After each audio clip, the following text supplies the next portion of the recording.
Yeah, I thought that Maxi and George did a really good job of trying to get to their spots. I thought that our guys were competing on some of the off-ball screens and the pick and rolls, and got some really good rear view contests. Had some great individual defense and contested without fouling, and they hit a couple tough ones.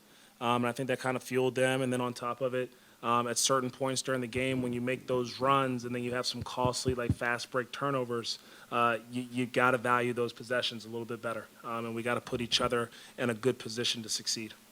How did you think LaMelo looked in his return back? Yeah, I thought he looked good. I thought that, defensively, he was engaged and, executing coverages pretty well. His on-ball defense was good. Offensively, I think, we got to see some of his ability to obviously play make and create shots for himself and for his teammates. And so I think he had like a double-double, 15 and 11 in 25 minutes, got to shake some of the rust. And I know he's just going to keep getting better and better every game. It looked like Brandon tweaked his ankle, came back in later on, or pretty soon after. It seemed like he tweaked it again. What did you see on that play, if anything? Yeah, I think that he might have stepped on a foot in front of our bench. I'm not sure whose. And then going down the other way, he drives, I believe it was George, and kind of lays it in. And just I think as he came down, like you said, he retweaked it. So we'll evaluate him, and I know our performance staff will be on top of it. How do you find the balance between playing with pace, this team when they're running guns, seems like they're at their best, but also playing under control? Sometimes, you're getting turnovers on those fast breaks that you try to clean up. Yeah, we'll just continue to work. I think some of it is getting a feel for some of the people that you're out there with and understanding, hey, in this position, Melo probably drives a little bit more. I got to think about getting to the corners. And so just continue to work with each other, and I think keep trusting the pass at the appropriate moments and understand, hey, let's not give the ball to our big at half court, so he's got to take 3 or 4 dribbles and make a decision. Maybe keep driving it a little bit more to make the defense have to commit to you. So just some simple things that we'll keep watching in film and working on in practice.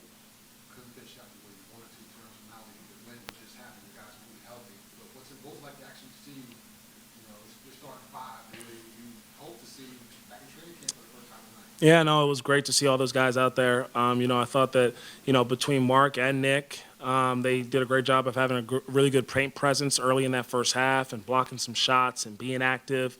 We have to be able to sustain that and have that consistency in that regard. I think that the offensive flow, though, you got to see those guys, back picking and slipping and setting screens for each other and throwing lobs. And at the end of the second half, I thought that we had great intensity and diving on the floor for a loose ball. Melo was involved in that. So I think all those guys are just going to continue to, get better and better chemistry and cohesion and keep growing.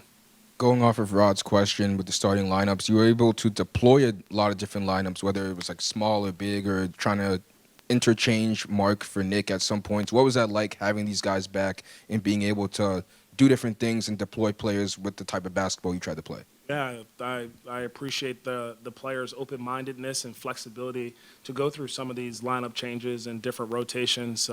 It's going to help us down the road. I think, when you learn how to be a Swiss Army knife and play a lot of different ways with your bigs or your smalls, and we're just going to keep getting better and better. And as people are healthy, we'll kind of figure out exactly where we can find the consistency in our lineups.